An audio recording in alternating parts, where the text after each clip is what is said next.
You can start sharing yours, Robin. Good morning, good afternoon, and good evening to each of you gathered here for this special session of Excellence in Pediatrics, focusing on issues related to neurology. I'm Phil Fischer, and I get to moderate this section, and this turns out to be a Mayo Clinic special session. We have three of us that are friends and colleagues at the Mayo Clinic that will be sharing with each of you. First up this morning, afternoon, evening, depending on where you're connecting from, is Dr. Robin Lloyd. Dr. Lloyd went to medical school at the University of Utah in the Western United States. She did her pediatric training at the University of Arizona, and then she went to the Mayo Clinic and did a sleep medicine fellowship at the Mayo Clinic. Robin has been at the Mayo Clinic since 2005. She has been active in many aspects of pediatric practice, specifically working with sleep medicine. She's been active in the American Academy of Sleep Medicine. She's spoken extensively about sleep disorders and has had a Teacher of the Year award. She accounts for 24 publications in the scientific literature, and we are thrilled to have Dr. Lloyd with us today as she talks to us about sleep disorders in children and adolescents. We hope that all of you connected to the live stream are able to see and to hear adequately, even as we're dealing with some of our challenges. And I think Dr. Lloyd's about now to share her screen and tell us some good, helpful information about sleep disorders in children and adolescents. Dr. Lloyd, welcome. Well, thank you, Dr. Fischer. I sure appreciate the kind introduction, and I appreciate the organizers for inviting me to speak today on this important topic. So, how many times have you heard in clinical practice, my child can't sleep, and thought, oh no, this is going to be a tough appointment? Well, today I'd like to share some helpful hints to evaluate and treat some of the more common sleep disorders. First of all, there we go. First of all, we're going to just go over some business. I have no relevant financial relationships, and I'm not going to recommend any off-label use of medications, though I note that in the United States, there are no FDA-approved medications for sleep in children. So my objectives today will be to first review normal sleep in childhood and adolescence. We'll demonstrate the impact of sleep disorders on children, and we'll discuss some appropriate evaluation and management strategies for common sleep disorders that you're likely to see in your practice. So let's start with normal sleep in childhood and adolescence. So the first question is, why do we care? I mean, why do we sleep? Interestingly, the purpose of sleep is very poorly understood. There's been an explosion of knowledge over the past half century or so with the discovery of REM sleep in the 1950s, or the dream state of sleep. There was just this wonderful interest in sleep. There's been all kinds of research, all kinds of theories proposed, but the upshot is we really don't know why one sleeps. We just know that it's a biologic imperative for people to function and do well throughout the course of the day. Interestingly, most of the research was based on sleep restriction and the results of what happens when one is sleep restricted. When we sleep, we go into different stages. So sleep is not the same throughout the course of the night. We cycle through non-REM and REM stages of sleep, and you can see that throughout the course of the night, not every cycle is the same. So as we progress, you can see in the beginning of the night, there's more of the non-REM stage 3. And then as the night progresses, there's more REM sleep, or dream state of sleep. You can also see that throughout the course of the night, there are little periods of normal awakenings that occur. And this is important to keep in mind as we're thinking about evaluating sleep issues. So when we look at non-REM, it's divided into 3 different stages: N1, N2, and N3, and progressively deeper stages of sleep.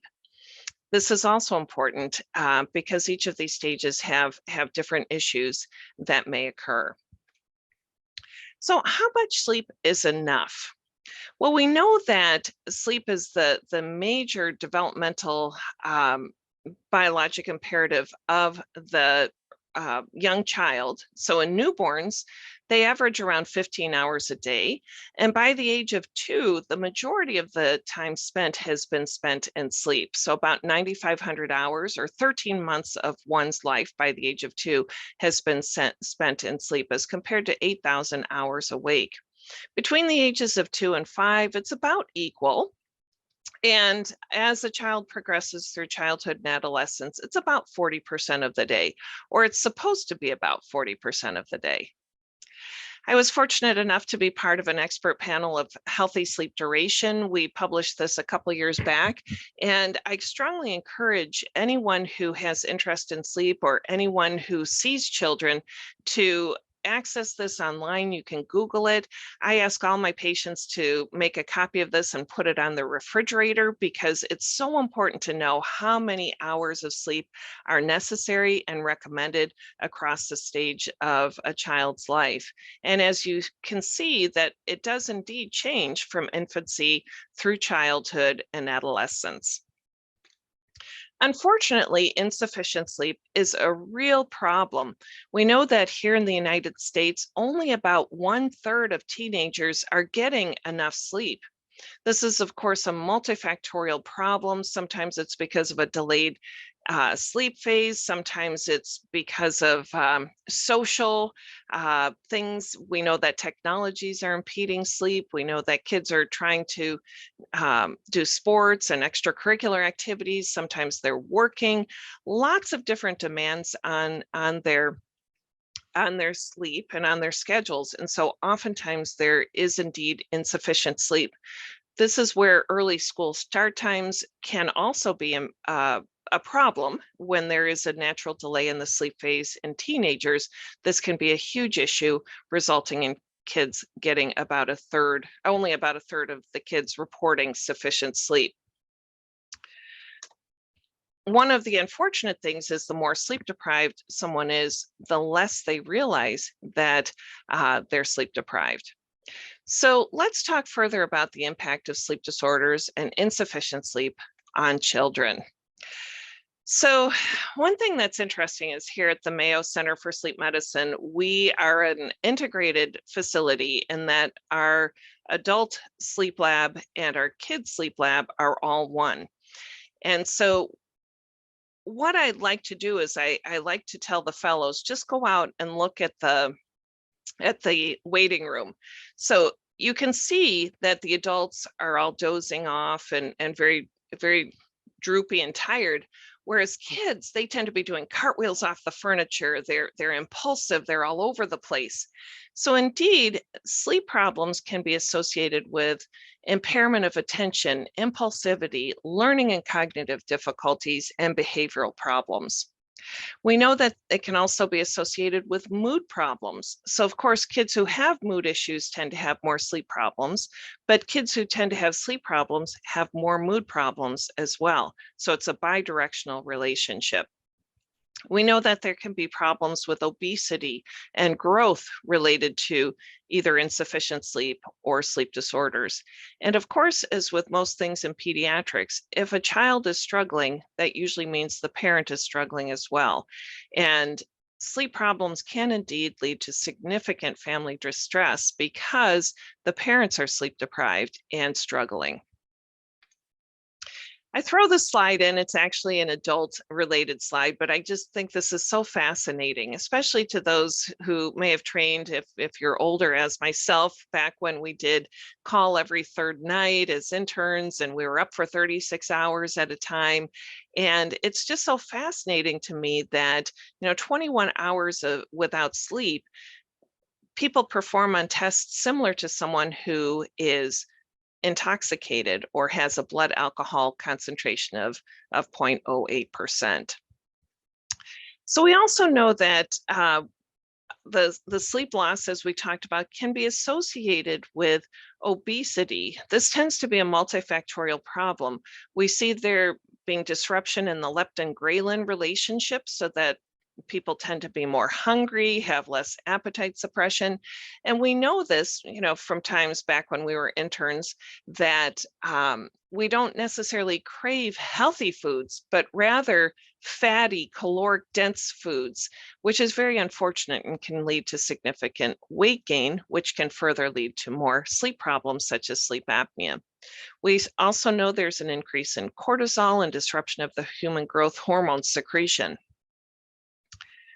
So let's talk about that complaint of my child can't sleep.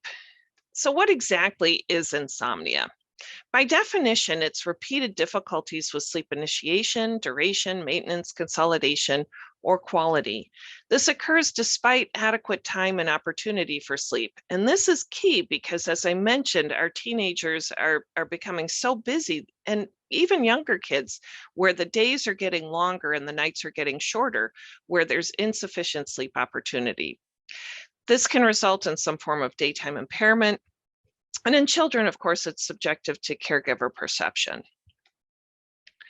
So insomnia can be secondary to medical conditions. We know that in kids who have chronic illness or chronic pain complaints, their sleep can indeed be impacted. We know that neurologic conditions and genetic syndromes can be strongly associated with sleep disruptions.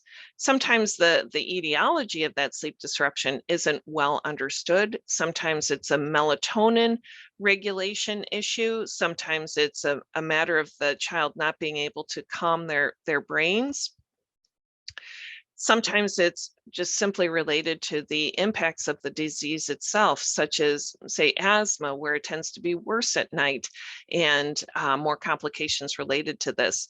We can also see insomnia related to prescription drug, but also substance use or abuse can impact sleep.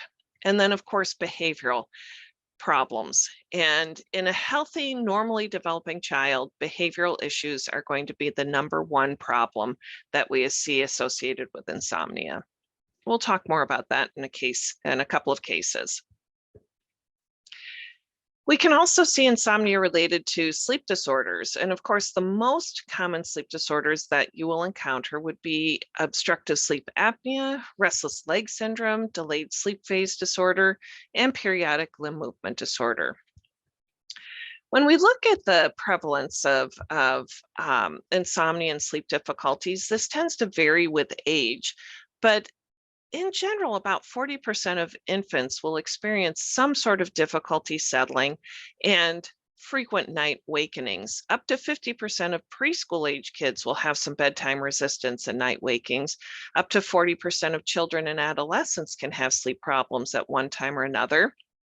And of course, population-wide studies suggest the high prevalence of inadequate sleep, as we previously discussed. Unfortunately, sleep problems tend to persist in kids if they are not addressed. This is an older study by Dr. Kataria back in, I believe it was the 80s, that demonstrated that kids who had sleep problems at their initial visit, 84% of them had persistence if those sleep problems weren't addressed at their 3 years later. However, in kids who didn't have sleep problems at that initial phase, they tended not to develop these behavioral sleep problems over time. So the take-home message is sleep problems need to be dealt with or they tend to persist. So how do we address these? As with anything in medicine, a thorough history is so important. So when did this problem start? What is the exact nature of the problem? I've had kids who were hospitalized for 1 or 2 nights for RSV during infancy, where they were great sleepers until that acute illness. And thereafter, the parents had worries. The kids, they weren't able to allow the child to sleep independently. The child never learned to self-soothe beyond that. And that was kind of a heralding part of their history that started the sleep problems. Knowing if they have any significant medical issues. We use the example of asthma or allergies, eczema. These things can be worse at night and can indeed impact sleep, as can the medications used to treat these problems. Family history. Do certain problems run in the family, such as sleep apnea? Sometimes one's craniofacial structure or the airway dynamics put them at increased risk for sleep apnea, and we can see that running in families. I can't stress how important the social history is when we're talking about sleep. It's amazing if there's family discord, if there's illness or stress on the family, how that can so negatively impact a child's sleep. And then physical exam, really focusing on craniofacial features such as a small jaw, large tongue, crowding of the oropharynx. Are they hypotonic? These are all risk factors for sleep apnea.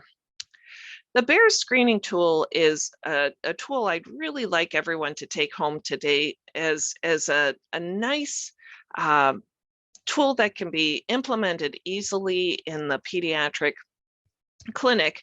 Dr. Judy Owens published this back in 2005 as just a nice way to remember ways for screening sleep problems. We know that kids tend to be underdiagnosed, untreated, simply because people aren't asking. And so this is a very nice framework. BEARS stands for bedtime problems. It's amazing what kind of answers you'll get when you ask parents about bedtime. Sometimes there's a big sigh and an ugh, and oh, this is the worst time of the day for our family, because there are significant parent-child interactional problems. Sometimes the parents say, oh, I just turn on the TV and I wait for them to fall asleep. And of course, we know that can be a big problem. So it can be very informing if you just focus on the bedtime. Excessive daytime sleepiness. I would also add excessive overactivity during the day. As we talked about, sleep problems in kids can manifest in terms of inattention, overactivity, impulsivity.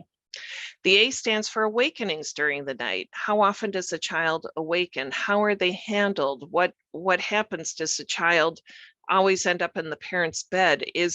How are these managed? R stands for regularity and duration of sleep. So what is the child's sleep schedule? Are they going to bed too early or too late for their age? How much sleep are they getting? We know that if a child is sleep deprived or they're kept up later than they should be. So for instance, say a 7-year-old, if they're up past 9 o'clock, we call that the witching hour in pediatric sleep, because there tends to be a second wind effect where it's hard for a child to fall asleep at that point. And then of course, S for snoring. We know that that can be the hallmark of sleep apnea. So some more advanced evaluation, looking at validated age-specific sleep questionnaires that are available, a sleep diary that can be very informative if it's done appropriately and correctly. Sometimes people don't keep up with those, but those can be helpful. We can apply actigraph or polysomnography in the sleep center for more advanced evaluations. This is an example of an actigraph. So these are so revealing and helpful for us because, this child, the parent thinks they're going down at 8 o'clock, but we can see that they're doing something and actually not falling asleep until closer to midnight. And so when their parent tries to wake them up for school in the morning, it's very difficult and they fall back to sleep again. And they're having a hard time attending school. So while the parent thinks that they're going to bed much earlier, in this particular patient, they were sneaking and playing video games and staying up late and not getting sufficient sleep to be able to attend school in a timely fashion. Polysomnography is a multi-channel assessment of sleep. These are done in a laboratory setting. In the pediatric population, we don't do in-home studies here in the US. It's not recommended by the American Academy of Sleep Medicine. One of the reasons is that observation of sleep is so important. In children, they don't tend to fluctuate their oxygen levels as much when they have sleep apnea. And unfortunately, they tend to awaken. And so it's important that we have that EEG to assess sleep stages, arousals, that we are actually observing what's happening. So some of the hallmarks of sleep apnea, in addition to snoring, would be mouth opening, neck hyperextension, what we call airway protective maneuvers, things children do to help open the airway and trying to protect it while they're sleeping. So some people look at this picture and think, oh my gosh, how is a child supposed to sleep with all these wires and monitors? And it's amazing that, kids generally do quite well, even kids with special neurodevelopmental issues. Our child life specialists can help us with the kids preparing for their study and helping them get the wires in place. We've published on the benefits of child life in the sleep center, and it's absolutely amazing how kids do so well. That being said, it really doesn't take a whole lot of sleep to get a good sense for what's going on with a child's sleep. Let's talk about a few cases that will present some of the common problems that you're likely to see in your pediatric clinics. So the first case is a 2-year-old girl who has never been a good sleeper. Mother can count on her hand the number of times she slept through the night. She depends on her mother to fall asleep. So mother has to be right next to her in order for her to fall asleep. And then mother tries to sneak out only to find that the child awakens crying and can only fall back to sleep if mother gets back in bed with her. Her mother's very frustrated. She's sleep deprived, and she's ended up having to quit her job because her sleep is so impacted. This is a classic example of behavioral insomnia of childhood with a sleep onset association type.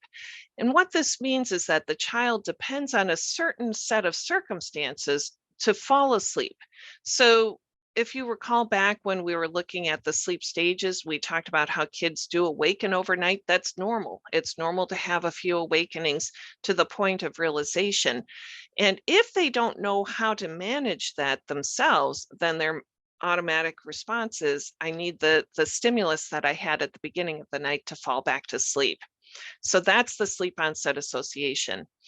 This is very common in young children, especially if they've been rocked to sleep, held, and then slipped into their crib asleep. They've never learned to self-soothe and comfort, but they depend on those external stimuli to help them fall back to sleep. What's interesting is that most of the time the parents don't mind the beginning of the night so much because it's so nice. They cuddle with their child, they snuggle and have this nice time. But it's those middle of the night waking periods that are very hard and very frustrating for the family. So the mainstay of management is indeed behavioral modification. Now, these kids who have this clear onset with no other associated concerns when we're talking about that bear screening, they're not snoring, they're not having, any other sleep-related concerns, it's appropriate to move right into behavioral modification without doing any kind of advanced studies. So when we talk about behavioral modification, the most successful approach is indeed a graduated extinction approach. And this can be tough in kids where they're used to being glummed right onto their parents, and we have to gradually pry them apart. And so we recommend a nice bedtime routine, 10, 15 minutes, couple books, reading, words of assurance or prayers. And then we gradually have the parent move away from the bed, so that the child learns that mother, father, parent is nearby, it's okay. And It's not like the old days, like when I was a kid, the parent would shut the door and they, the children would just cry and they'd learn that, oh, there isn't a response. And so if people can have that frank extinction, it works. But unfortunately, people tend to give in and the child learns, oh, if I cry for an hour, then my parent will come in. So that only reinforces that behavior. So we like this graduated extinction approach much better. Fading of the bedtime. So this can be effective where we have the child go to bed a little bit later so that there's an increased sleep pressure, but then gradually back up their bedtime so that they're falling asleep more readily and learning these techniques and then working on their bed schedule. Prevention is a key thing. I always tell the pediatric residents, even at a young age, encourage your parents to put the baby to bed drowsy, but not asleep.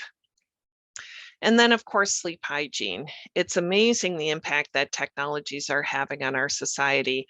When I saw this advertised where there's a mounted rack for an iPad for a little child in a bouncy seat, it just is, I just can't believe it. But anyway, focusing on good sleep practices is so important. So the next case is that of a 4-year-old boy who has a bedtime routine, but after 2 hours, he's still awake. He demands repeated drinks, hugs, bathroom. Once asleep, he awakens. It's about an hour later. He's screaming, upset, agitated, but he's not responding to the parents. The parents are worried there is something wrong here. So this little boy has a couple of things going on. So first of all, he's doing these curtain calls where he says, I need a drink, I'm hungry, I need a kiss, I need a hug, it just goes on and on. And these are just techniques to protract the bedtime routine where there's no limit being set.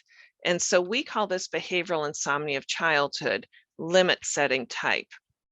A child stalls or refuses to go to sleep, makes frequent demands for parental attention or intervention. And again, behavioral modification is the mainstay of therapy. So a consistent bedtime routine, schedule, clear bedtime routines or rules with limit setting, putting the child drowsy, but again, not asleep. And then one thing that can be very helpful with this, because the limit setting type tends to be in kids who are a little bit older than the frank sleep onset type. So having a positive reinforcement or a behavioral rewards program whereby the behavior of staying in bed is rewarded can be very, very helpful. Interestingly, oftentimes kids have a combination of both the sleep onset and the limit setting type. But the positive reinforcement in the older kids with the rewards program can be very helpful. The other thing this child has is a parasomnia. So by definition, parasomnias are unusual behaviors that happen at night. They can be confusional arousal, sleep terrors, sleepwalking. They're very common in childhood. In one study out of Canada, it demonstrated about 95% of kids had at least one known episode of parasomnia in early childhood. So extremely common, and they usually subside beyond the first decade. Oftentimes there's a genetic predisposition. When we think back to this chart on the sleep staging, we see that there's more N3 in the first third to half of the night. This is the stage that these episodes tend to arise from. What's interesting is when a child is sleep deprived, they tend to rebound in their sleep with more N3. And so sleep deprivation is indeed a risk factor for having an increase in parasomnias. So when we're thinking about treatment, really addressing sleep deprivation is an important thing that we need to look at. We also need to look at potential triggers, of partial arousal. These are also known as partial arousal parasomnias. So the child's partially aroused where they're still partially asleep, but they're partially awake in terms of their behaviors. And so things that can cause partial arousals, primary sleep disorders such as sleep apnea or periodic limb movements in sleep, can indeed be a risk factor for, pardon me, for parasomnias. So when we're thinking about treating these episodes, again, addressing the triggers, trying to identify if there are any primary sleep disorders that are causing partial arousal, if there's sleep deprivation, very important. But the other really important thing is making sure the child has a safe sleep environment. I don't know if anyone has been to Minnesota, but here in Minnesota, we have very cold winters. We're known for our winters. And so if it is extremely cold outside and it's cold and blizzardy and hard to see in front of you, we certainly don't want a child walking outside. So this is an extreme example, but there can be dangers within the household as well in terms of becoming injured, falling down steps, running into sharp objects, etc. So a safe sleep environment is so important. I usually recommend, parents have access to all kinds of monitoring equipment right now, but something as simple as a little jingle bell that sits on the doorknob of their bedroom so that if they go to leave their room, there's a jingle. Sometimes that's enough to awaken them. Sometimes it's enough to awaken the parents so that they know the child's leaving the room. But of course, having very good barriers to objects that might get them into trouble, might cause injury, or extremely good locking system to avoid the child from going outside. Very important. In rare circumstances, we'll actually recommend low-dose benzodiazepines. These can help with sleep continuity, but also they suppress stage N3 a little bit, so they can be very helpful. But we only do that in kids where it's where the behaviors are extremely frequent, very disruptive to the family, or potentially injurious. So parasomnias that are from non-REM are very different from nightmares. So nightmares typically occur out of stage REM, which again is more prominent in the second half of the night. Typically kids will actually frankly awaken. They'll be upset and agitated, but they'll be able to recall what happened. They'll be able to report that. Versus the agitation and the lack of interaction that happen with non-REM parasomnias. There's a strong association with nightmares and anxiety. So kids who are more anxious tend to have, or have PTSD, they can have more problems with nightmares. Now we have to be cautious because sometimes kids will complain of bad dreams so that they can engage their parents. And again, that's very different. They tend not to be upset and agitated from the content of the dreams. All right, let's move on to case 3. This is a 6-year-old boy who goes to bed at 9. He secretly plays video games. He's afraid to be in the dark. He has secondary enuresis and he has school and impulse control problems. He snores and was found to have obstruction on polysomnogram. So classic case. He has a couple things going on. So the poor sleep hygiene, again, very common at this point with kids having such access to technologies. They're so ubiquitous. And unfortunately, they're overflowing into the bedroom. Now, this is a bit of an extreme example here, but it is amazing how we will see this when we're observing kids in the sleep center where they'll be on a phone, a tablet, and have a television playing in the background. It's just amazing. I mean, how do people expect to sleep? So can be a very big issue. Fears and anxiety can be problematic, and sometimes we need to engage behavioral health colleagues because the kids have a lot of anxieties that bubble up, when they're trying to fall asleep. They may have some separation anxieties as well. And then this was a great example of sleep apnea where the child is kind of in that prime age. We tend to see it peaking around 2 to 6 years of age. It tends to be associated with adenotonsillar hypertrophy. Now, that being said, a child who has big tonsils, there's not good correlation with presence and severity of sleep apnea. Some children who have, say, only 2+ tonsils, when they fall asleep, they can have significant obstruction. But we tend to see that peak in sleep apnea occurring around that 2 to 6 years of age, when the child has adenotonsillar hypertrophy and they can get in the way. We see the airway protective maneuvers as demonstrated here with mouth opening, neck hyperextension, again, having a smaller jaw, micrognathia, or a setback rectognathia jaw can put kids at increased risk. We can see a child who's been dry for over 6 months, then all of a sudden start having more problems with urination or secondary enuresis. That can be associated with obstructive sleep apnea in childhood. And the behavioral problems, as we talked about, so that impulsivity, overactivity. So this is a great example of this. The other thing I should say about OSA in childhood is we're now seeing more secondary peaks associated with pediatric obesity, especially in the teenage population.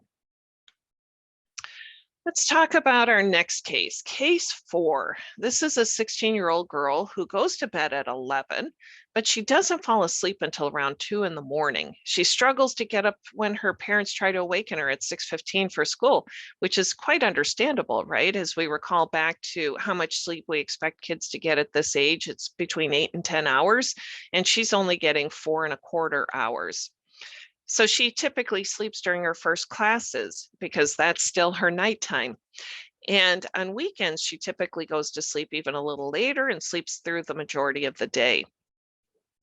So this is something that's commonly encountered. Unfortunately, parents oftentimes don't realize what a problem this can be because they see that their child's going to bed at an okay time. I mean, I would argue that this is a little later than we'd like to see, but 16-year-olds oftentimes don't fall asleep well before 10:30 or 11. And hence, that's why we encourage the later school start times. So their natural circadian rhythm is a little delayed such that it's hard to fall asleep before 10:30 or 11.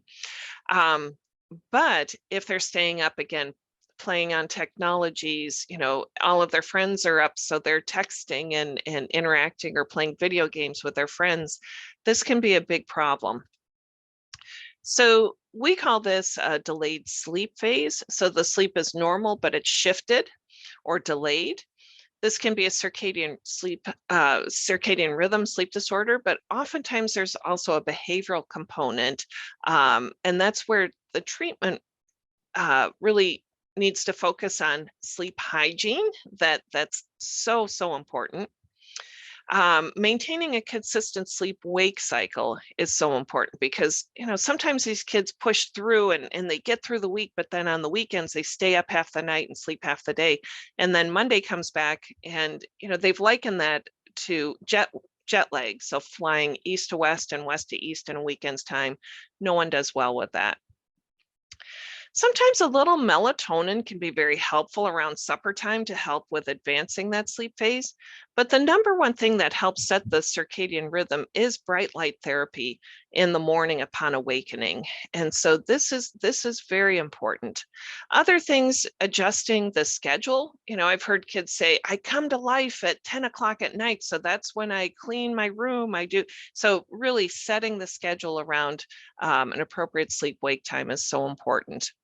This picture is my oldest child when she was younger. She had a little bit of issue with delayed sleep phase, and here she is at my parents' lake house, sleeping in the morning, trying to get up, but she's sleeping, and our dog Rosie. All right, I'd just like to kind of wind down here and talk a little bit about pharmacotherapy. So as I mentioned earlier, there are no approved sedative hypnotic medications for children in the United States. And so very, very important. And I think so often people are looking for a medication as first-line treatment. But I think that it's just so important that we focus on the behavioral aspects, and that can make such a huge difference.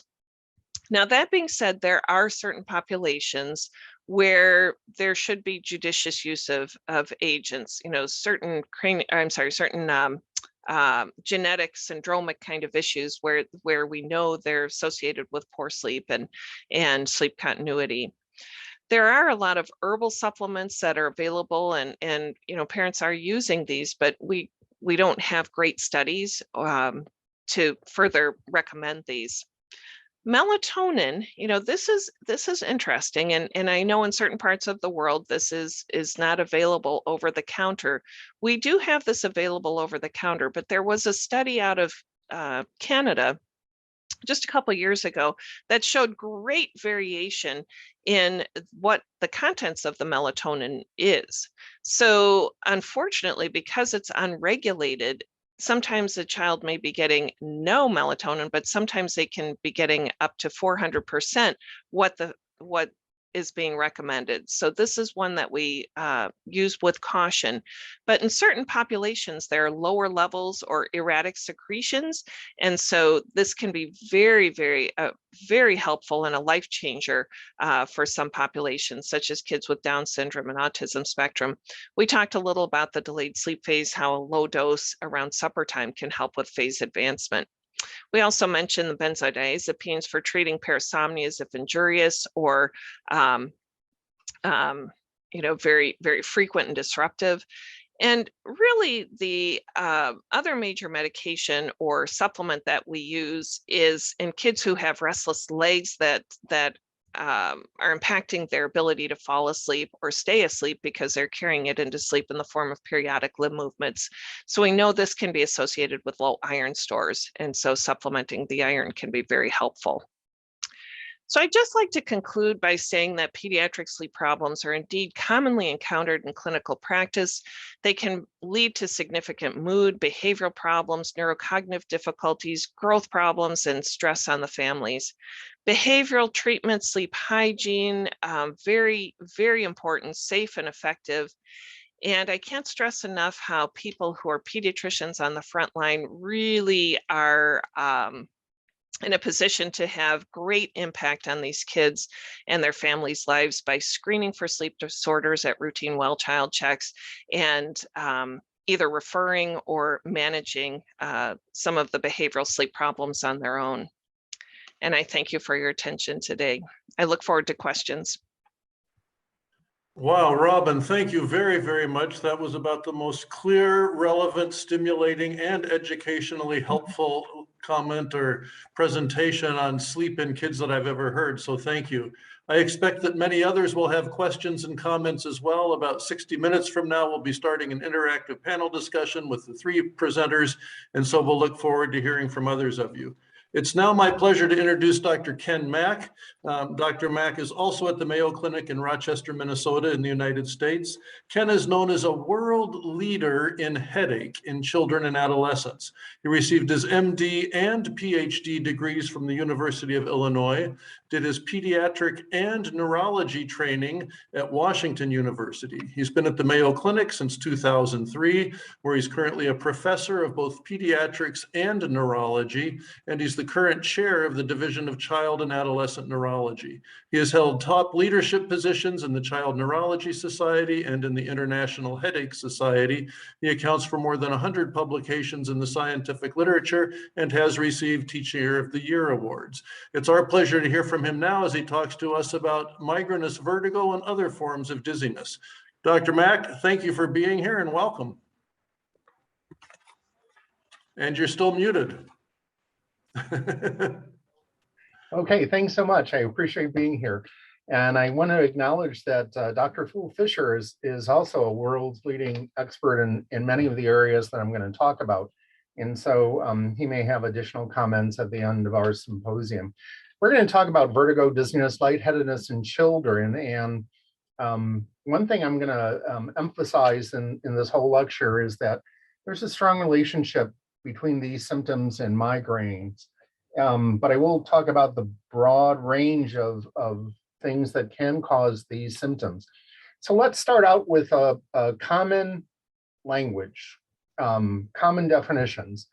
Vertigo is the sensation of self-motion when there's no self-motion occurring. It usually means that we have a sense that we are spinning or the room is spinning. And this can occur at baseline or with head movements.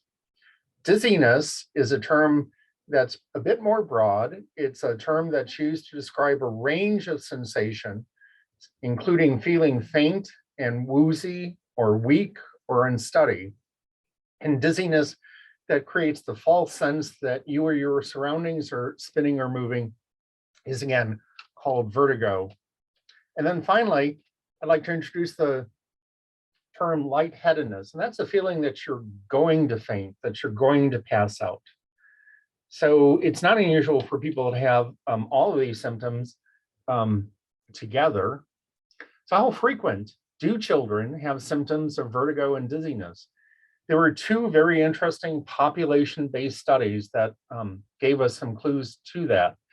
In an English population of 7,000 10-year-olds, about 5% reported vertigo within the prior year, and about 20% reported dizziness in the prior year. And about 2/3 of the time, those symptoms were associated with a headache.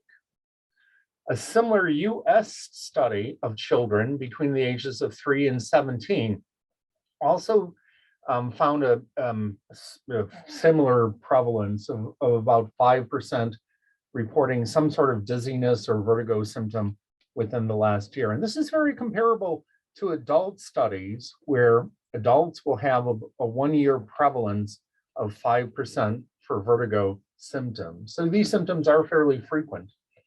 And so let's ask ourselves, what's the most common cause of vertigo and dizziness in children?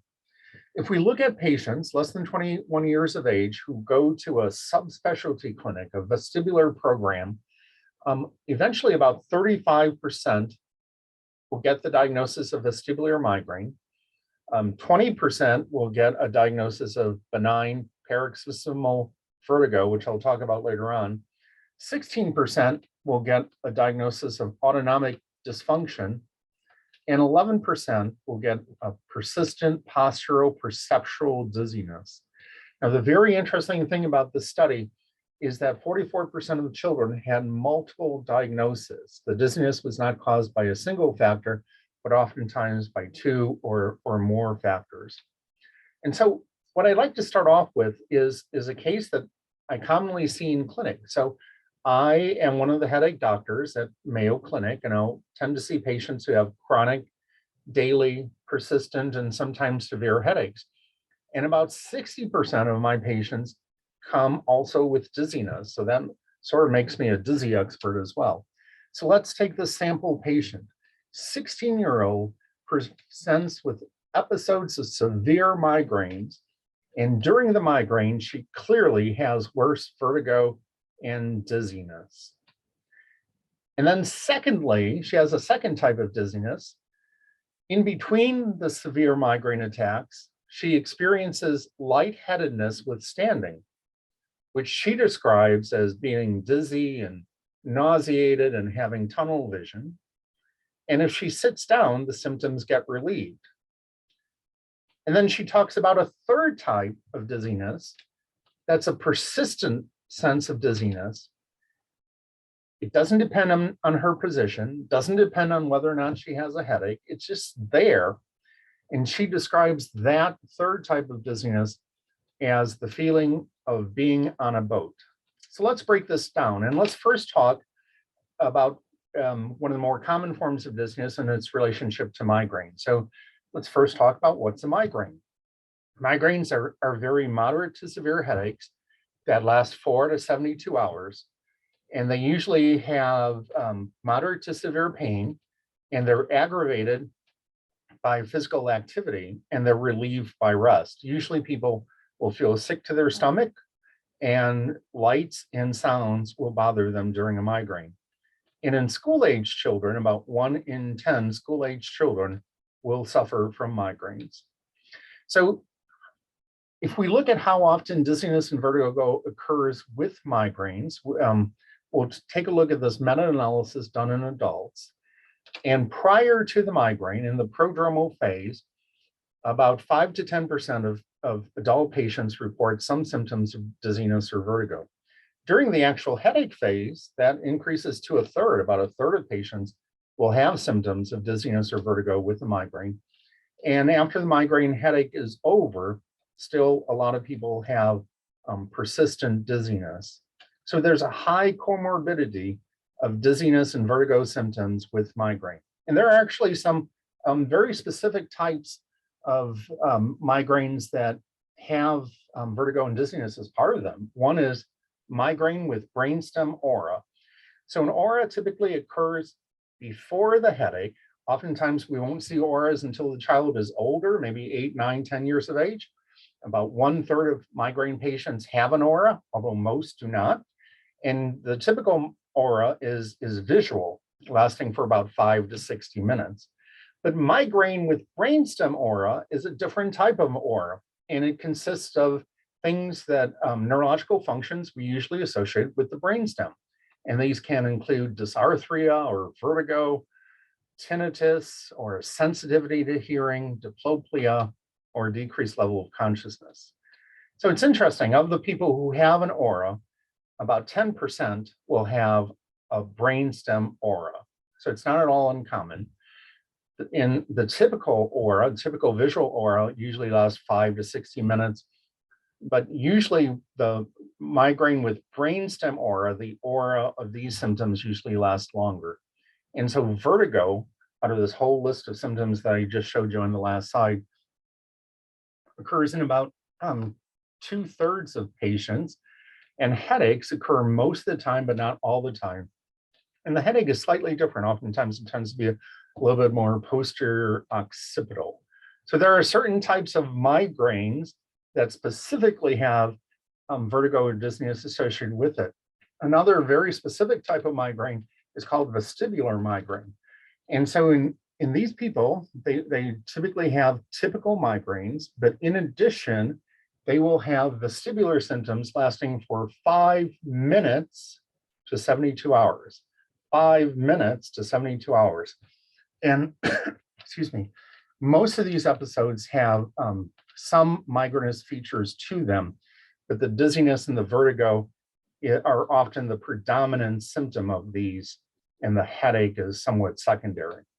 So the vestibular symptoms, as defined by the Beriberi Society, can include spontaneous vertigo, where you either have the sense that you're moving or your surroundings are moving. You can have positional vertigo, where you move your head and that induces a sense of vertigo. Or you can have visually triggered vertigo, and as if you're watching an action movie on your TV screen, and that complex visual stimuli induces a vertigo or dizziness. Oftentimes, the vestibular symptoms are the symptoms that interfere with your life activities and can be the most disabling symptom.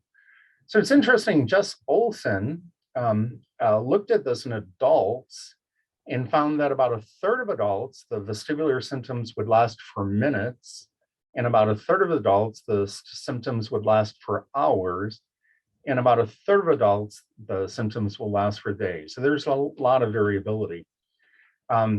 If you look at specialty clinics looking at dizziness and vertigo in children will often report these symptoms as a swaying or tilting or rocking feeling. Some people report it as a lightheadedness and an imbalance. And if you look at how frequently the headache occurs, it occurs some of the time, but not all the time. And occasionally you can see patients where it does not occur at all. So the treatment for vestibular migraine is very similar for the treatment for typical migraine. We'll sometimes use triptan medications like rizatriptan or sumatriptan. Sometimes we'll try a variety of migraine preventives, which are usually either anti-seizure medicines or antidepressant medications or some blood pressure medicines. And sometimes working with a therapist on vestibular rehab training can be helpful for these individuals. So migraine and dizziness go together, and that's a very frequent type of dizziness that I see. So let me go to a second type of dizziness that's also very common in the patients that are likely to come to our office. And that relates to the world of autonomic dysfunction. So if we talk about dysautonomia or autonomic dysfunction, it's really a broad category that refers to symptoms of the autonomic nervous system that includes problems with regulation of heart rate and blood pressure and body temperature, perspiration, and bowel and bladder functioning. A subset of autonomic dysfunction is orthostatic intolerance, and that refers to the impairment in the body's ability to handle gravity. Orthostatic intolerance simply means that patients will develop symptoms when they're standing up. And oftentimes these symptoms manifest themselves as dizziness, lightheadedness, nausea, tunnel vision. So it's important to think that when supine, about 500 mils to 800 mils of blood and fluid are in our thorax.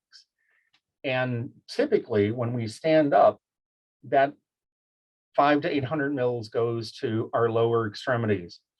And so some of the function of the autonomic nervous system is to try and compensate for that by constricting blood vessels and pushing the blood flow back up to the brain. And when it's not working at its full efficiency, then we result in symptoms of lightheadedness and dizziness. So a further subset between autonomic dysfunction and orthostatic intolerance is POTS. And POTS is a postural orthostatic tachycardia syndrome.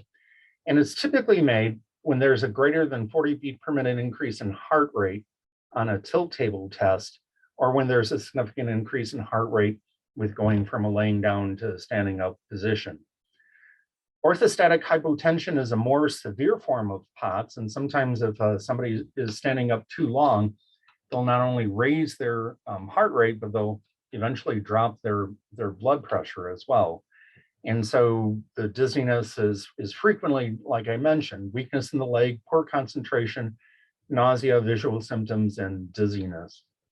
So in general, lightheadedness is not unusual in young kids, and about a third of teenagers will experience some degree of lightheadedness with standing. 40% of individuals faint at some time during their lifetime. Oftentimes this happens during adolescence, but it can happen at other times as well. And some of these symptoms are affected by deconditioning and anxiety. So it's all a matter of degree as to whether or not someone will get the diagnosis of autonomic dysfunction or orthostatic intolerance or POTS. Usually Phil Fischer has spearheaded a very thoughtful program here at Mayo Clinic.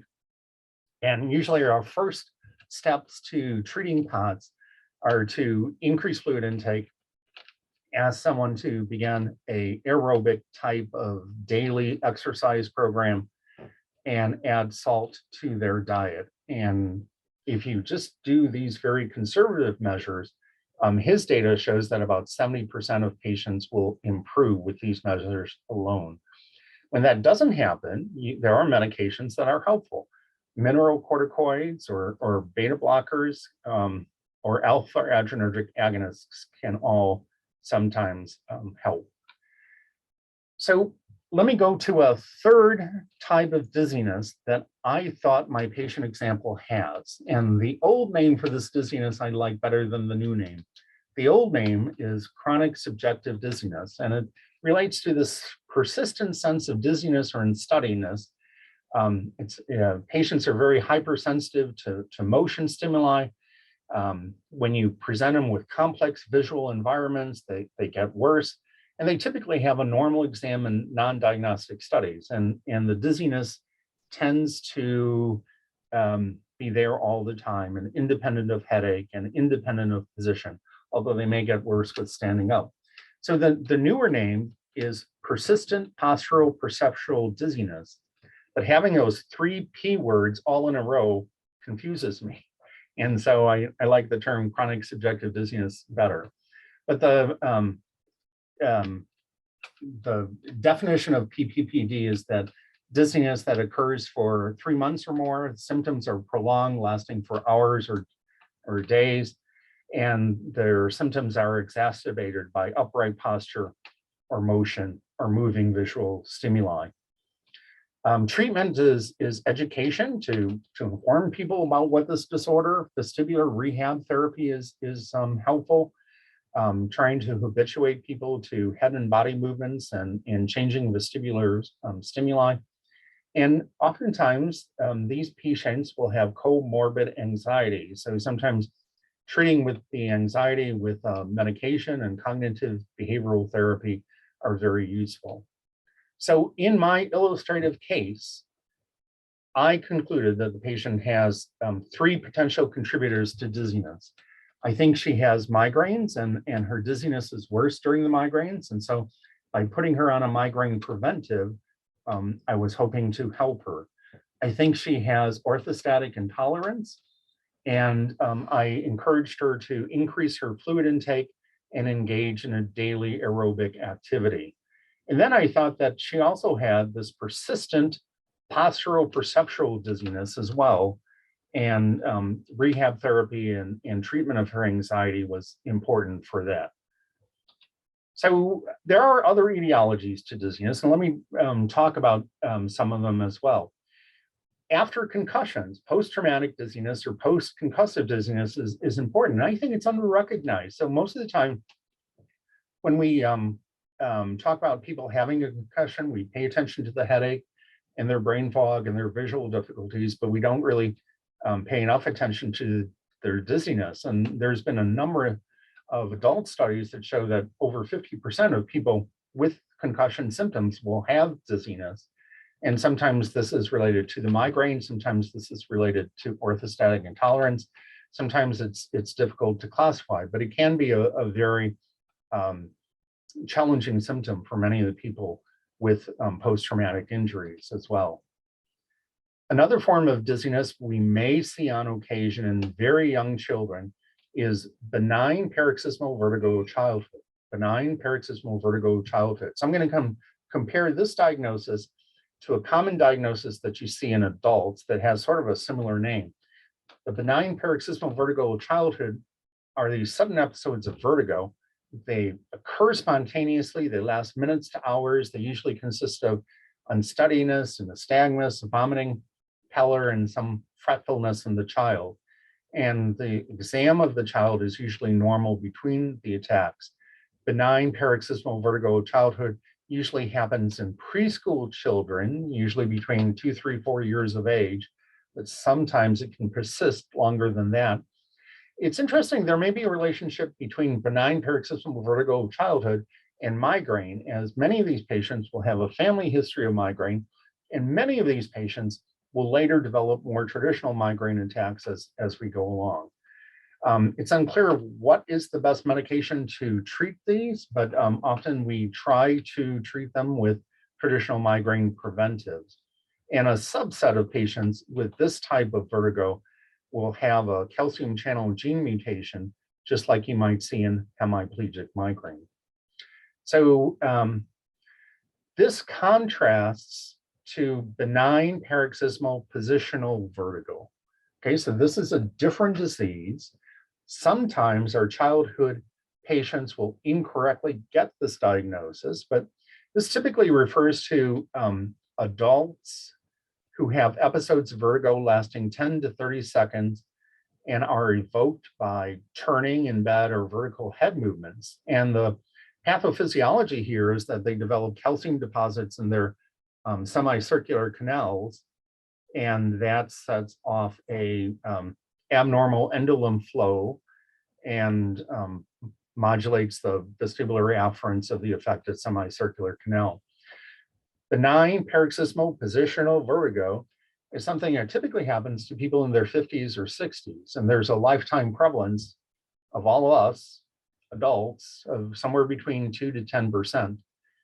And typically treatment is with some modification of the Epley maneuver, where you try to habituate the semicircular canals to head turning. So less common etiologies of dizziness and vertigo include the episodic ataxias, and the one that we are more commonly going to see is episodic ataxia type 2. This is caused by the same gene, again, that causes hemiplegic migraine. And people will have attacks of ataxia, dizziness, vertigo, lasting for minutes to days. Oftentimes, they're initially diagnosed as having migraines, but later on you realize that It's something more than migraines because their interictal exam becomes abnormal. Sometimes these patients respond very nicely to acetazolamide as a potential treatment. Meniere's disease is something that people frequently mention in the diagnosis. The typical person diagnosed with Meniere's disease is between 40 and 60 years of age. Only a very small percentage of people are diagnosed between under the age of 18. In Meniere's disease, typically you have vertigo attacks lasting for minutes to hours. You'll have a fluctuating hearing loss that is usually unilateral, but can be bilateral. And you'll have an ear pressure and ringing in your ears. And it's associated with inner ear fluid increases. And some people will use a variety of diuretics, including acetazolamide, for that treatment.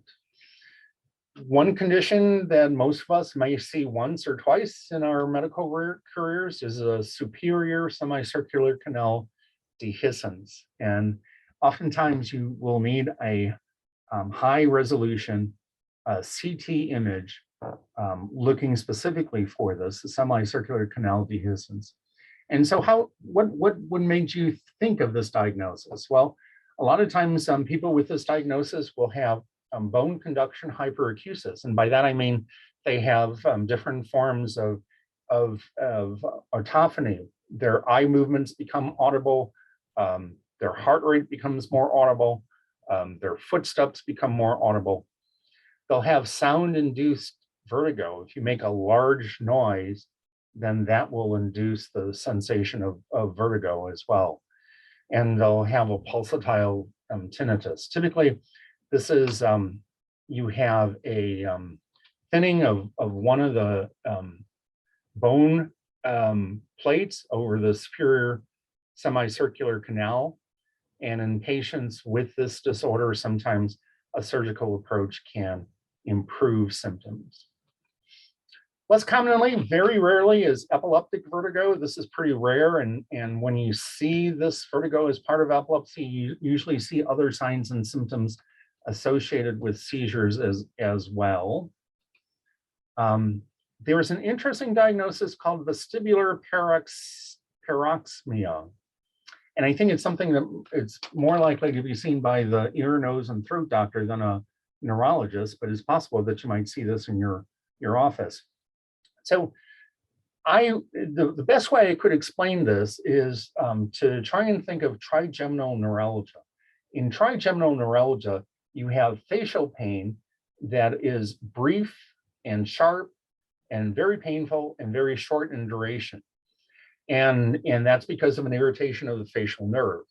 Well, this is similar, but it involves the vestibular nerve. You have these very brief episodes of vertigo, typically lasting less than a minute at a time, with the absence of migrainous features. And the interesting thing about this disorder is that when it does occur, treatment similar to trigeminal neuralgia involving sodium channel agents such as carbamazepine or oxcarbamazepine seem to be helpful for this disorder. Less common etiologies are hearing loss due to cochleovestibular abnormalities, either congenital or congenital CMV infections. 20% or more of patients with these disorders will have dizziness and vertigo. Tumors are a potential in the diagnosis, but most often if you're dealing with the tumor, the dizziness and vertigo is not going to be the only symptom. Most often you're going to have headaches, ataxia, dysarthria, cranial nerve abnormalities are usually present. So this is not a typical monosymptomatic presentation for a tumor. Visual height intolerance I find fascinating. If you saw the movie Vertigo, Jimmy Stewart is very much afraid of going to heights, and acrophobia is the fear of heights, and it's actually fairly common, and it affects about a third of the adult population. So if you took an adult and put him on a platform that was 20 to 30 feet in the air, about 28% of us would feel a sense of apprehension and unsteadiness just by being at that height. That also occurs in children, and similarly, about a third of children age 5 will have a similar sensation of this visual stimulus apprehension. And the good news, the short-term good news is then children often improves as they get older. So conclusion, vertigo, dizziness, they have common complaints, and patient may have multiple etiologies to their symptoms, sometimes multiple etiologies within the same patient. And identifying the etiologies help guides our treatment and approach. I hand this back to Dr. Fischer. Ken, thank you very, very much. That was phenomenal. I learned new things that I hadn't even learned from you previously in the past, so I'm grateful for that. And I'm also very grateful to you, Ken, because it was you that first got me involved with the Excellence in Pediatrics series about 5 years ago, and it's been a pleasure to participate with you in these meetings in the past. So thank you very, very much for that great talk. Ken, if you could start unsharing, there we go. I will pull some slides up, and I get to bring this home over the next half hour.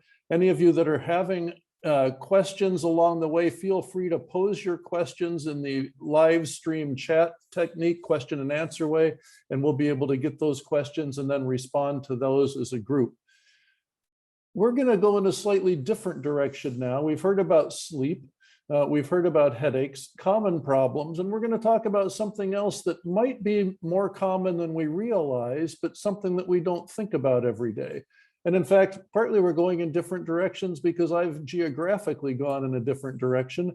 I'm still working for the Mayo Clinic, but I'm actually living and working at a hospital in Abu Dhabi in the United Arab Emirates that's pictured here. But we're going to talk about brains, hearts, and beriberi, hopefully with some lessons for pediatricians where all of you are now and even in other places. The objectives have been previously publicized, and we're going to try to accomplish this by talking about a patient, and then some patients, and then populations of patients. And I think we'll see that thiamine deficiency might be more relevant than we realize. And again, we're looking forward to the question and answer time at the conclusion of this talk, as all three of us that have been presenting in this session can answer questions. And I have my 2 email addresses there, and I'm happy to hear from any of you later on as well. So we begin with a patient. About 4 months ago, I came to our morning report rounds, and I heard about a child that had been admitted just a few hours previously. This had been a generally healthy 2-year-old girl who did not have other major health problems. She was the result of a consanguineous marriage. She had had about 2 days of mild upper respiratory symptoms, a viral upper respiratory infection, and she did not have fever. But she developed sudden onset ataxia and had altered mental status. She was sick. This was very concerning. A CT scan had been done in the emergency department and was interpreted, and this might be hard to see on screens, but interpreted as showing bilateral basal ganglia hypodensity. So I was sitting in our morning sign-out rounds with a child neurologist with me, and when I heard about basal ganglia density changes, it made me think of problems of energy metabolism. We know that brain cells need to get energy, and they get energy by combining oxygen and ATP in the cells to produce energy. So sometimes basal ganglia disease comes when someone has had a severe hypoxic illness or injury without enough oxygen to produce energy. But other times basal ganglia disease comes from a lack of ATP energy production, and that can relate to thiamine problems. So when we heard this, we made a presumptive diagnosis in view particularly of the consanguinity, that this patient might have an autosomal recessive condition known as biotin-thiamine responsive basal ganglia disease, or sometimes just biotin responsive basal ganglion disease. This has been well described in the literature, a couple of articles mentioned there, and in the online Mendelian inheritance in man problem, or online resource. So initial treatment was with intravenous thiamine and high dose, 100 milligrams, and also some enteral oral biotin was given. Over the next couple of days, we had MRI imaging. MRI imaging showed problems in the caudate bilaterally and in the putamen with density changes and altered T2 signal. And in both of the putamen, there was what looked to be some early cystic necrotic changes. So this made us again think that we were going in the right track. The patient 4 days later seemed healthy and was back to her baseline. Several weeks later, we got further results back showing that the patient had a homozygous variant of the SLC19A3 gene, and this confirmed the diagnosis of biotin thiamine responsive basal ganglia disease. A rare situation, but the reminder that with early treatment, seeing basal ganglia abnormalities on imaging, brains and lives can potentially be saved and outcomes can be improved. Let's talk about another patient. This patient comes from a friend of mine working in Pakistan, and she'd been seeing a lot of children with diabetes. And when she looked at her patients with diabetes, she realized some of them had very early onset diabetes, with something that she found was TRMA. These patients had early onset, early childhood diabetes. TRMA syndrome is thiamine responsive megaloblastic anemia with sensory neural hearing loss and with diabetes. So these are children with brain problems, blood and blood sugar problems, and related to a different specific part of the SLC gene series that was the same thing that related to the biotin thiamine responsive basal ganglia disease. So occasionally we'll see rare children with rare autosomal recessive conditions that relate to thiamine and are helped by thiamine.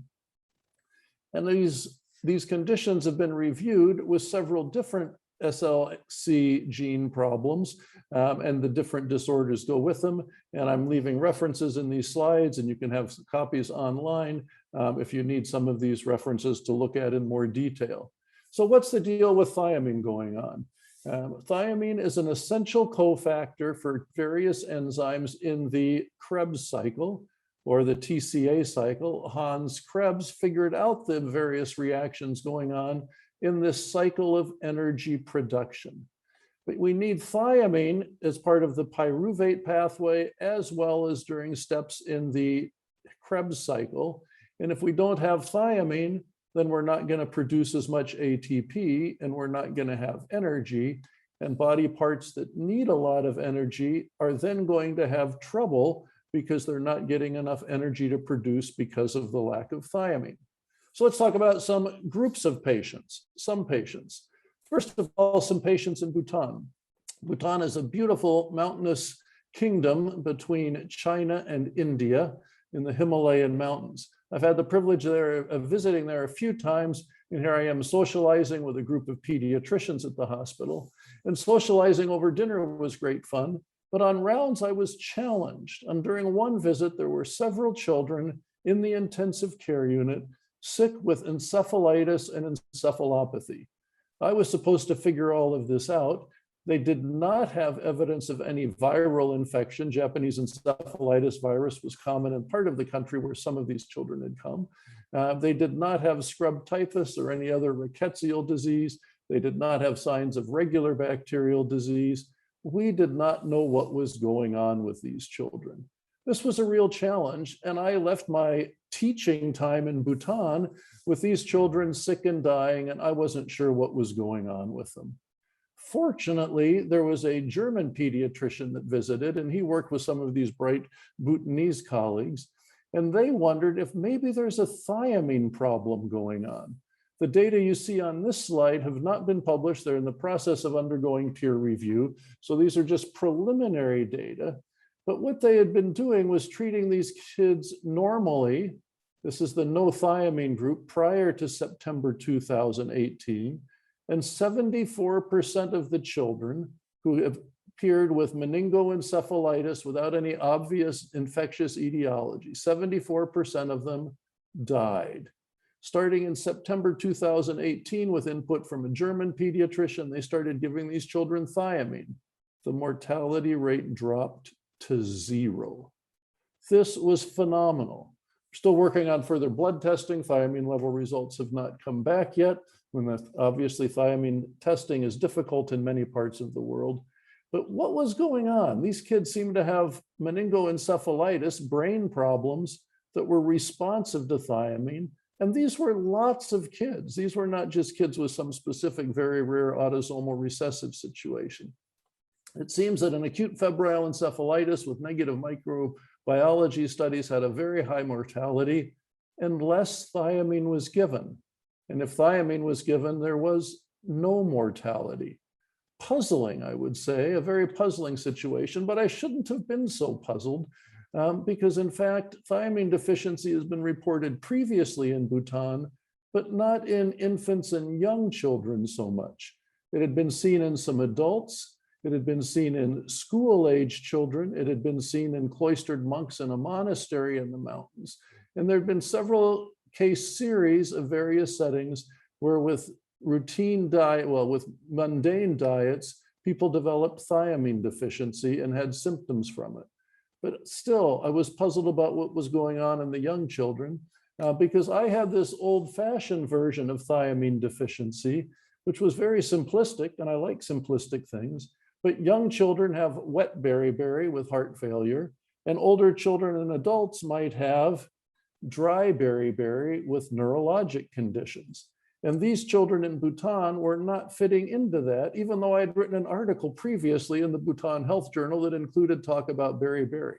There were things that I didn't understand and things that in fact nobody else knew very well.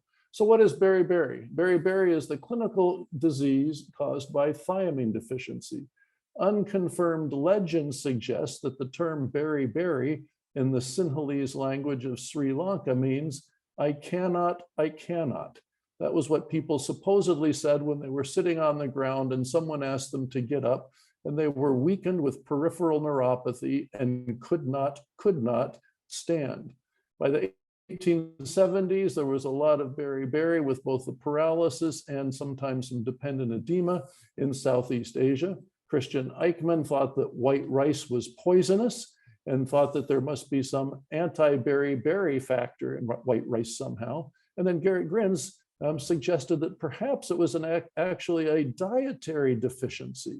So over 100 years ago, people were closing in on the idea that beriberi with neurologic problems and sometimes heart problems in babies might be from thiamine deficiency. What goes on in infants? The problem with beriberi in infants is that a thiamine deficient mother is having a baby. The mother's low on thiamine related to the preparation of rice that she eats.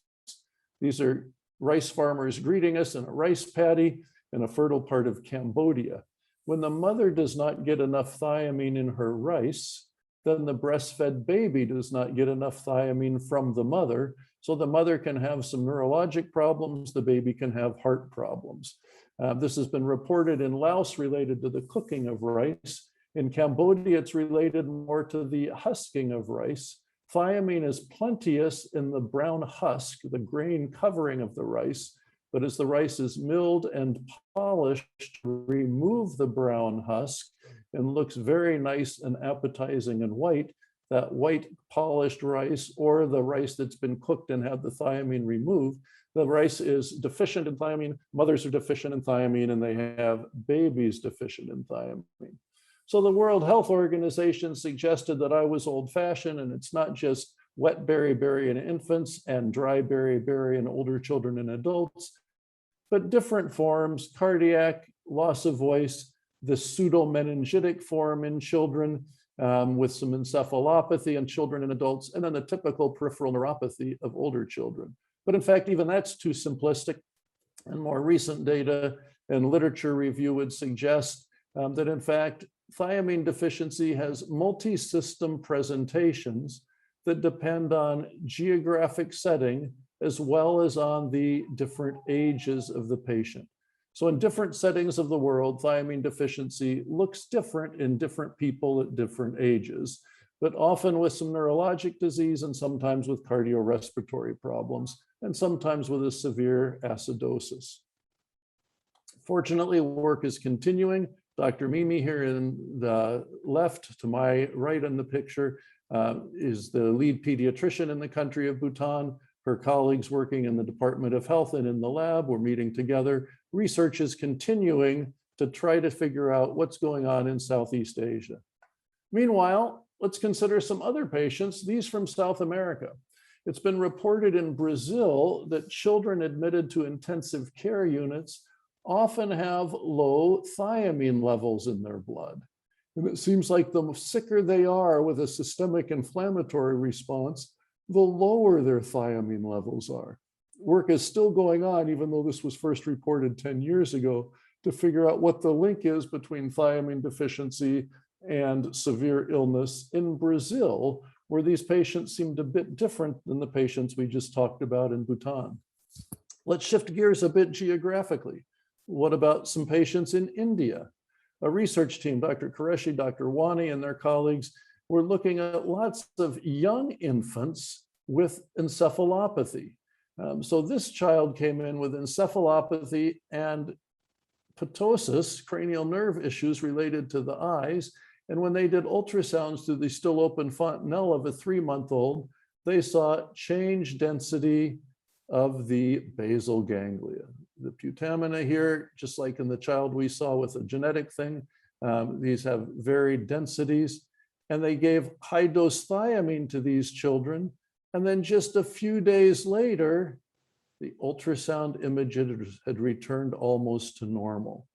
So these are young children. This is a 3-month-old infant. This is the age where simplistically we thought if there's thiamine deficiency, it affects the heart.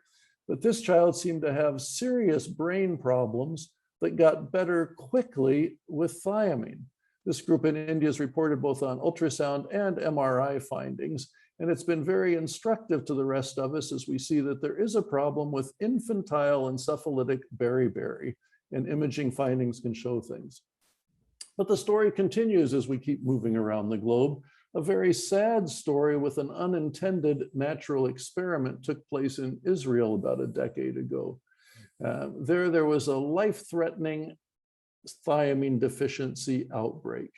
What happened? There was a formula, a soy formula called Super Soya 1 that accidentally was manufactured without any thiamine in it. So children on a soy formula were inadvertently fed a low thiamine, a thiamine-free diet from their formula. And children started showing up around Israel with encephalopathy, severe illness in intensive care units, with lots of neurologic findings, nystagmus, ophthalmoplegia, vomiting, encephalopathy. And when the child got thiamine, the condition improved within hours. Thiamine deficiency related to deprivation from a formula manufacture problem. Unfortunately, the good news didn't continue so well. We saw improved imaging in India. We saw that child recovering in Israel. But looking at a group of children in Israel and what happened to these thiamine-deprived children, lots of them seem to have altered language learning even after recovering from the deficiency. Abstract of the study gives details summarized here in the conclusion that thiamine deficiency in infancy can have a long-term effect, adverse effect on language development. They've done further long-term follow-up of these kids in Israel and found that infants who survive severe infantile thiamine deficiency have serious residual motor and cognitive sequelae, as well as seizures. So thiamine deficiency can be treated, there can be improvement, lives can be saved, but unfortunately, sometimes there are long-term adverse consequences. So my old idea of wet berries for infants in the heart, dry berries, that had to go out the window, and we seem to have different kinds. But our some patients continue as I go to Cambodia. Debbie, a nurse practitioner, a clinician working in Cambodia, told me of kids that she saw would come in at 6 months or 6 weeks to 3 months of age, lethargic, poor feeding, tachypnea, tachycardia, and big livers. She would check their vital signs, see what was going on with them, and realize that these kids had an illness consistent with thiamine deficiency. And when they injected 50 or 100 milligrams of thiamine into a thigh muscle of the child within hours was awake, breathing easily, heart rate slowing, and the child would be nursing and recovered nicely. This seemed like typical cardiac beriberi. And indeed, we looked at cardiac function in some of these children. We looked at what happened, and we saw there were abnormal echocardiograms. Here on the left of the screen, as I'm looking at it, you can see a child at presentation with a huge right ventricle. and it didn't move much when the heart was beating. Later, 48 hours after thiamine given, the right ventricle was smaller, compressed nicely with contractions, and looked the same as a healthy matched control child. So indeed, there was beriberi, there was thiamine deficiency, there was heart defect, and it got better with thiamine administration. But we looked around in Cambodia and realized that thiamine deficiency is common in tachypnic Cambodian infants, but that routine clinical assessments don't accurately identify which of the children actually have low thiamine diphosphate levels. So there's thiamine deficiency and kids are sick, but it wasn't clear how we could differentiate which kids were sick because of thiamine and which had other problems. So we continue with our story, continue with our story back to another Southeast Asian country, this time Laos, where we're trying to figure out the diagnosis. The paper referred to here is a study protocol to establish a case definition of thiamine responsive disorders in infants and young children.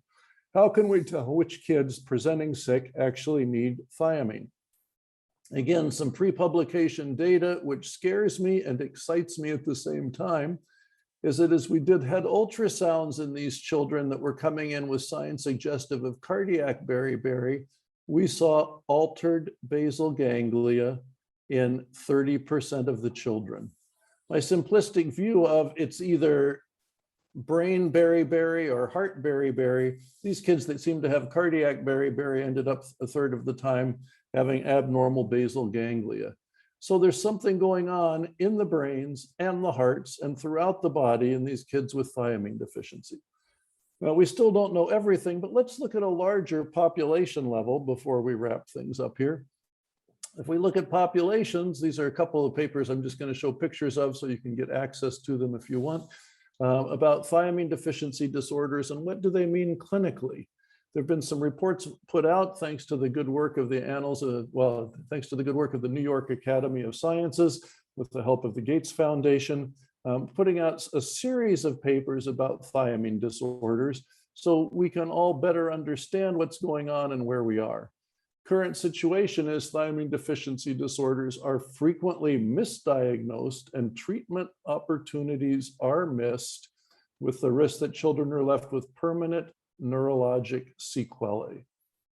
So in the absence of specific diagnostic tests, we should have a low threshold for early therapeutic thiamine. So in areas where there's possibility of a genetic thiamine problem and in areas where there's a possibility of a nutritional thiamine problem, until we know more, we should be fairly generous with thiamine. Thiamine is safe. There are no toxic effects of it, whether given by injection or orally. It might be a little bit of a hassle, but it's not usually very expensive. And active research is continuing to try to sort through things better. Thinking of the population, though, things are pretty serious. A decade ago, we looked at why were children dying in Cambodia. This was a place where 6% of children were dying in the first year, an infant mortality rate or first year of life mortality rate of 60 per 1,000 births. And by verbal autopsies, half of those children seem to have died from symptomatic beriberi, thiamine deficiency. This suggests that 3% of the newborns in Cambodia were not reaching their first birthday because of thiamine deficiency. And I didn't tell you a little piece of additional data in one of the Cambodian studies. We looked at those that had thiamine deficiency, and clearly they were sick with beriberi and they were deficient in thiamine. But the thiamine levels were actually not different between the kids symptomatic with beriberi and their healthy community peers, the controls. The control group was as thiamine deficient as the sick group, which led to lots of questions about how do we diagnose what's really going on and how does thiamine relate to this. Meanwhile, in the country of Myanmar, they did a study of under 5 mortality. And again, thiamine deficiency is a major population problem. Overall, for the country of Myanmar, about 5 years ago when these data were available, beriberi accounted for 6% of under 5-year-old deaths in the country. That is a major loss of life because of thiamine deficiency. And in some regions, Just like in Cambodia, the regional incidence varies. In Myanmar, some reason 17% of under 5 years of age deaths were because of thiamine deficiency. Thiamine deficiency is adversely affecting populations and futures. Again, this is a review of thiamine deficiency in low and middle income countries with some of the prevalence data, prevalence of thiamine deficiency and insufficiency in mothers varying in various countries from 27 to 78%, children only slightly less poorly off, more in rural women than in urban women, but still a fairly high proportion, a fourth to half of women with thiamine deficiency, lactating women, infants, rural infants. These are problems affecting not just some in the population, but the majority of the population in some areas. Thiamine deficiency is adversely affecting populations. But it's not just in populations in low and middle resource countries. It's also in high income countries.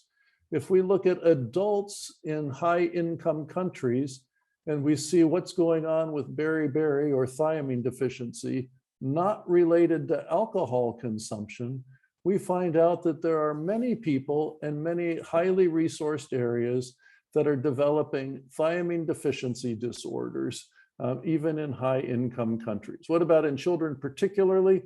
A companion paper looked at the literature from the last 2 decades to say what's going on with pediatric thiamine disorders in high income countries. This complicated graph shows several different associated factors amongst the 389 patients retrieved in 110 studies from high income countries. So these figures, this figure here represents 389 children in high income countries, and they all had symptomatic thiamine disease, thiamine deficiency disease, mostly with neurologic presentations or very high lactic acid levels. But who were these children in the fine print? They were children with disordered eating, diabetes and obesity, those that had had bariatric surgery, those that were on parenteral nutrition, those that by choice had mostly a sweet drink diet or had an autism spectrum disorder with altered dietary intake. And sometimes they were those with anorexia nervosa, an eating disorder. So lots of children, even in high income countries, now seem to be developing thiamine deficiency related to dietary abnormalities. This is a problem for all of us. And there have been publications looking at thiamine deficiency disorders in the last couple of years, reviewing the diagnosis, the prevalence, and providing a roadmap as we all work together for our individual patients, for groups of patients, and for populations as we try to combat the global problem that's known as thiamine deficiency. So what have we said in this little session? Beriberi is not just for history books. Thiamine deficiency is a real problem in Southeast Asia, in genetic sorts of conditions, and even in high income countries, especially in those that are having altered diets. Neurologic changes with basal ganglia disease should make us think about a thiamine problem, especially considering the genetic challenges of consanguinity. And in a child with an otherwise unexplained heart and or brain problem, we need to think about beriberi, especially in Asia, and especially if there's disordered eating. And one of the fun things is from one of the founding brothers of the Mayo Clinic who said, the glory of medicine is that it is always moving forward, that there is always more to learn. And indeed, it is pretty glorious to realize we don't know everything about thiamine deficiency, but we're moving forward. There's more to learn. And as we continue to work together, we can help the sick, we can advance the science, and we can spread the knowledge along the way. And again, my email addresses are there. I look forward to hearing from some of you. And we have a little bit over 20 minutes. Ken, Robin, and I are together to answer questions that you might have. So thank you all very much for your attention, for your participation, and for your interest. Robin Lloyd, we're going to start with a question for you. And this comes to your mention of periodic limb movement disorder, restless leg syndrome. The questioner says, one of the patients who's 2 years old is being treated by a neurologist with very high doses of ferrous fumarate. whereas the blood level of iron was already normal. So what should the blood level of ferritin be in children with restless leg syndrome? Well, that's a great question. And we actually receive that question quite a bit within our own institution. So when we look at ferritin, and I'm sure everyone has a little bit different scales, but there's a huge range of normals. So for instance, here at Mayo, it's anywhere from 20 micrograms per liter up to the 300s. So what has been suggested in the literature for restless legs or periodic limb movements is that iron stores less than 50 to even 75 micrograms per liter are too low. Now, what's tough is iron is involved in the production of dopamine through the tyrosine hydroxylase pathway. And so when we know that when there's iron deficiency, this process can be disturbed. What's hard is that we use ferritin as a surrogate. Now, we don't know that that directly reflects the CNS or the central levels of iron, but it's the best that we have. So literature does indeed suggest that the higher levels, 50 or even some more current literature, more like 75 micrograms per liter is what we try to aim for. Now, that's kind of unsettling when you get the result and you talk with the family and say the result is 24 and they say, oh, phew, it's in the normal range. Well, that's clearly within the normal of that huge range. But when we're talking about clinical application, we look for the higher level. Thank you very much. That's very helpful. So part of treatment for restless leg syndrome would be to get the ferritin level up above 50, up above 75. What are you suggesting? Well, correct. Traditionally, we've always thought about 50, but more current literature is talking about aiming for even higher, 75 or greater. Thank you very much. Practical help for all of us dealing with kids thinking of iron problems. Bill, can I ask you a question? Sure, Ken. So one, what is your thinking about some of the geographic variability in some of these symptoms? And two, what do you think would be the most successful programs to combat this on a national level?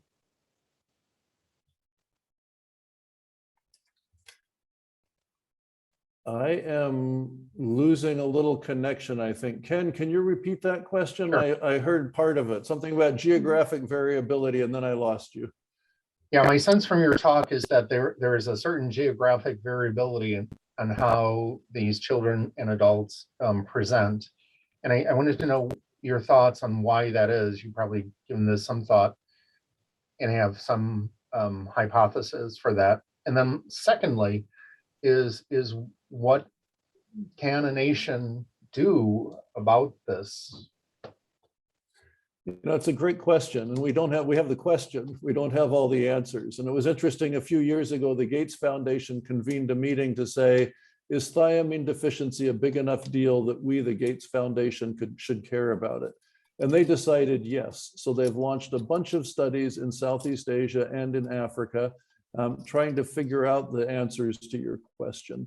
Why is it different in some areas? Some of it relates to environmental features related to how people prepare their staple food. So they're talking about maybe some ways to deal with the rice preparation in places where there's a heavy rice dependency in the diet. Other studies are looking at fortification. So a country could start fortifying some commonly used food with thiamine. That would make sense if there was a point source of a common food production where you could do that. Why is it different in different places? I think we don't know. I think some of it's just our ignorance. It's like my ignorance that thinking that neurologic stuff was for older people rather than younger people with thiamine deficiency. We don't really know. One testable hypothesis is that there might be some genetic variables, not full-blown genetic diseases, but there are some tribal and ethnic group differences, it seems, in the incidence of beriberi in Southeast Asia, which might make us wonder if there are some variations in the SLC genes that aren't really pathogenic alone, but might make some children more susceptible. Just like a cold can push a child with a real genetic disorder into symptomatic thiamine deficiency. Dietary thiamine could push another child with a genetic variation over. So I don't know the answer. Some of it's environmental related to diet. Some of it's probably possibly genetic. Good question. And I'm open to help from you, Ken, Robin, and anybody else that has ideas, because there are a lot of us that would like to figure that out. Another question coming in for Robin. You talked a lot about insomnia because children don't seem to be able to very well. But what about the other end of the spectrum, the people that sleep too much? Tell us a little bit, if you can, about the hypersomnias.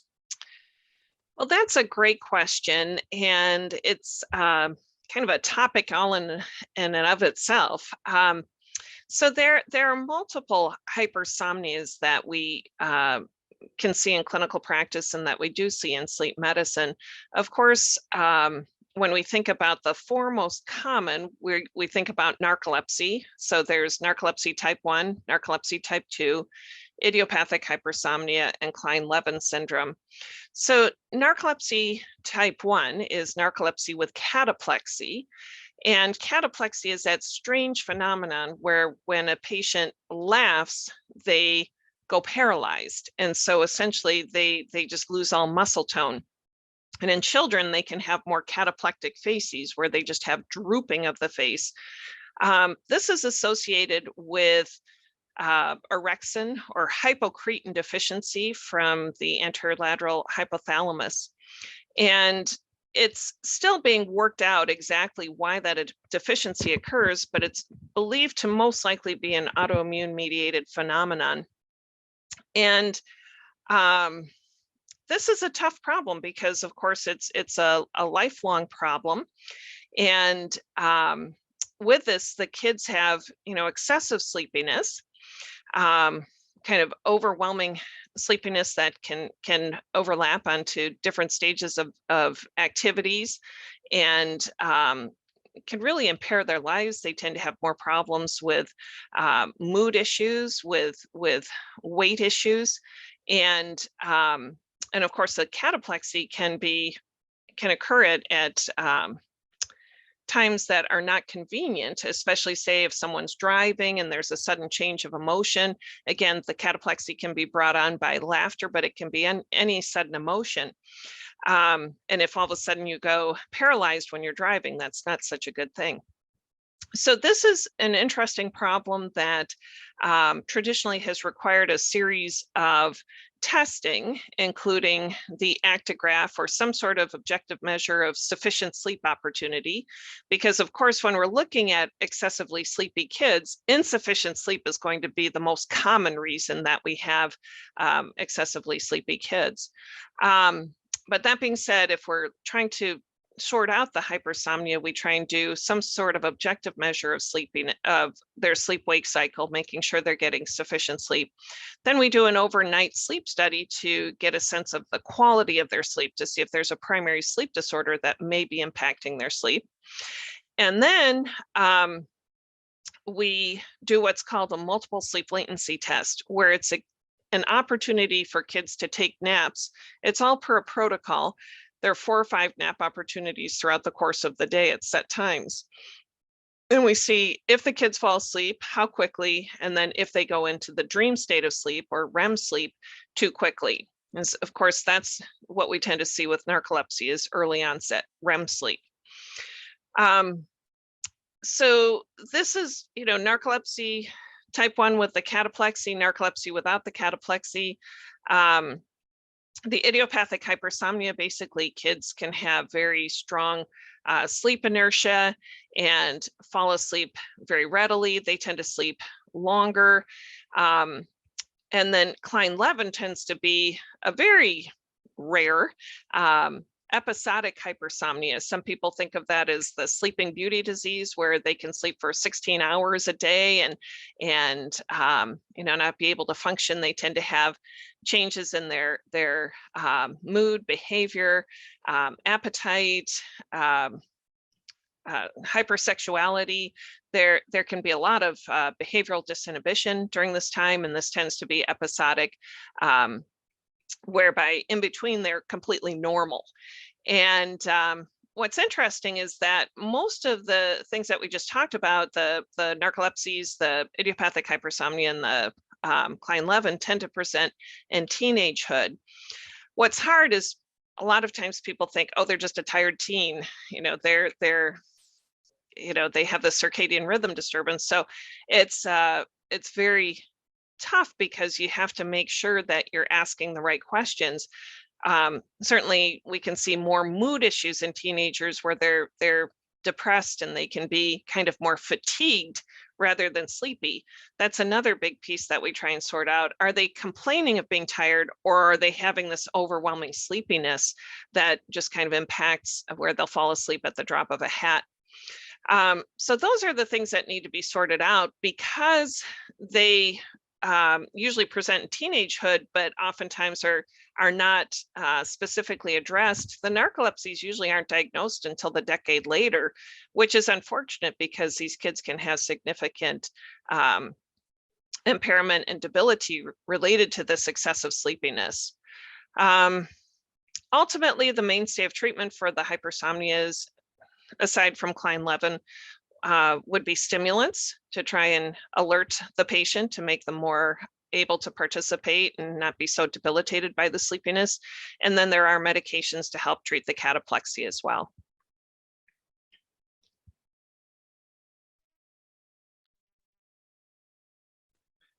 Thanks very much. One of the things there are lots of things that we're dealing with where they're multifactorial, multimodalities of treatment, multidisciplinary teams. So I appreciate that. I have a few rapid fire. When in a child with vertigo would you do a therapeutic trial of maneuver?